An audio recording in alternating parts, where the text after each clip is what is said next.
"What the hell?" Rebecca exclaimed, getting upset from the desk. "What banality am I writing? Her father, the missing body? How do these stupid ideas come to me?" Maybe it was better to continue the next day. The novel she was trying to write for a few weeks now could not take shape. Every attempt at a somewhat original story was interrupted more or less after the same number of pages.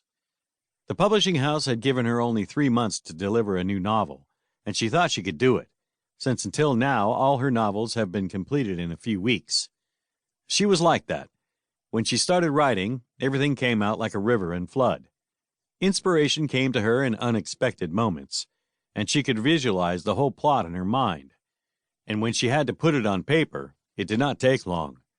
She only had to dress the sentences with words suitable for a book that was supposed to sell thousands of copies. She had to describe well the characters, the landscapes, the emotions. She decided to go out and drive around.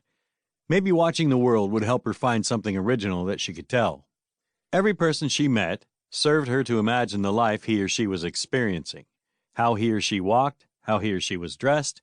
Everything was a list of messages she needed to create a new character. She took some moments to observe a guy who seemed to be about 20 years old.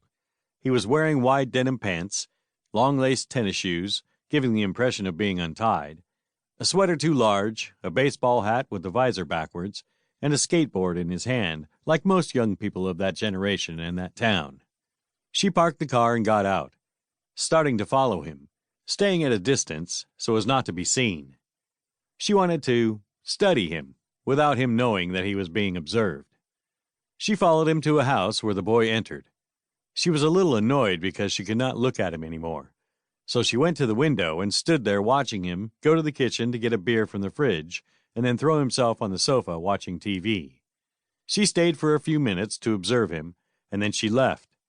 Even as she walked, the story that she had to write was beginning to be born. When she got home, she took her laptop and started writing. That man began to follow that boy as soon as he saw him walking. When the young man entered a house, where he probably lived, the man hid outside to be able to continue to see him, and through a window he began to spy on him while the boy took a beer from the fridge and threw himself on the couch, grabbing the TV remote immediately.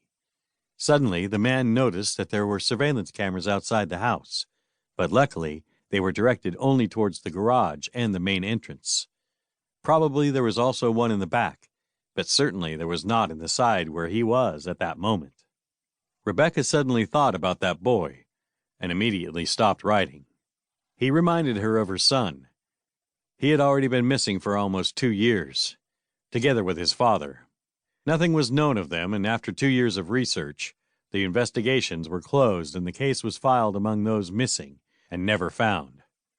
Obviously now she was aware of the fact that the only plausible explanation was the death of her loved ones, and she lived with this every day.